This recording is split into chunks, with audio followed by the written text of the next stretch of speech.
আসসালামু আলাইকুম রহমতুল্লাহ। যদি ঘুম থেকে উঠে শুনতেন যে ভারত বাংলাদেশের 7 জন জেলেকে ধরে নিয়ে গেছে, তাহলে দেখতেন বাংলাদেশের গণমাধ্যমগুলো, বিশেষ করে আমার দেশের ইউটিউব গণমাধ্যম এবং পত্রিকা একেবারে মাথায় বাস পড়তো। যাই হোক, আপনাদেরকে একটা আগে ফটো কার্ড দেন, সমকালের ফটো কার্ড এটা। এখানে অবশ্য কি লেখা, উল্টাকে ধরলে দেখতে পাবেন মনে হয়, নাকি পাবেন না। যাই হোক, আমি আপনাদেরকে পড়েই শোনাই যে টেকনাফে 7 জেলেকে ধরে নিয়ে গেল আরাকান আর্মি। মানে আমাদের চতুর্দিকে, একদিকে তো দক্ষিণ দিকে তো বঙ্গোপসাগর, আর 3 দিকে হলো ভারত, আর সামান্য একটুখানি জায়গা মায়ানমারের সাথে। সেই মায়ানমারের সাথে যে জায়গাটুকু, সেটুকু আবার আরাকান আর্মি তাদের মায়ানমার সরকারের, জান্তা সরকারের কাছ থেকে যুদ্ধ করিয়ে বিদ্রোহ ঘোষণা করে তারা আবার দখল করে নিয়েছে। এবং এই দখল করে নেওয়ার ফলটা কি সেটা আপনারা জানেন। বাংলাদেশে প্রায় নেয়ার অথবা অ্যাপ্রক্সিমেটলি 15 লক্ষ জনগণ আপনার রোহিঙ্গা বাংলাদেশে বসবাস করে।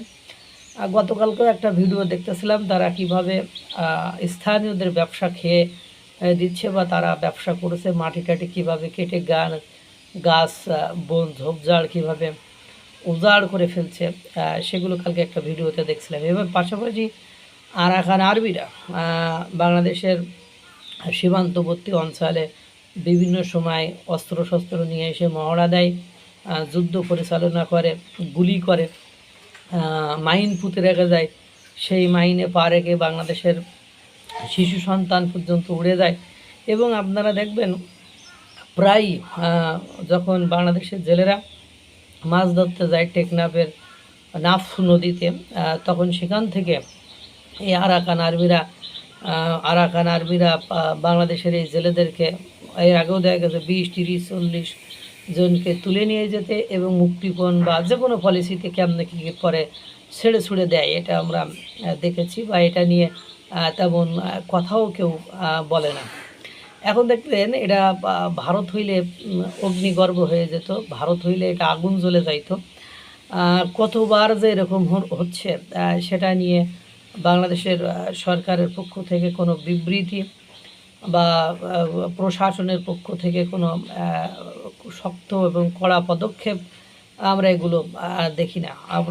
আপনাদের মনে আছে কি না, 5ই আগস্ট 2024-এর পরে যখন অন্তর্বর্তীকালীন সরকার ডক্টর ইউনূসের সরকার ক্ষমতায় ছিল, ঠিক তখন এক জলকেলি অনুষ্ঠানে আরাকান আর্মিরা এসে উপস্থিত হয়েছিল। এবং আপনারা জানেন যে কিভাবে ওই অঞ্চলটি এখন উত্তেজিত, বিভিন্ন সমস্যায় জর্জরিত, কিন্তু তারপরেও সেদিকে কতটা খেয়াল দিচ্ছে।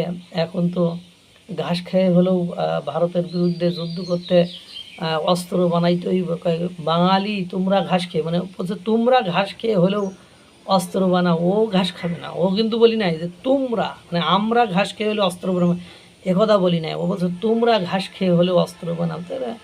যারা শাসক তারা সব লাল পাসপোর্টধারী থাকে, তারা যে কোনো সময় বিদেশ চলে যেতে পারে, তারা এক্ষেত্রে পাকিস্তানের ক্ষেত্রেও দেখা গিয়েছে। সুতরাং আমার বলার কিছু ছিল না, তুমি চলে গেলে আমি চেয়ে দেখলাম আরাকান আর্মিরা বাংলাদেশের জেলেদেরকে প্রায় ধরে নিয়ে যায়, আর আমাদের শক্তিশালী বাহিনী তাদের কিছুই করতে পারে না। দেখতে কেমনটা লাগে। আল্লাহ তাআলা সকলকে ভালো রাখুক, সুস্থ রাখুক। আসসালামু আলাইকুম ওয়া রাহমাতুল্লাহ।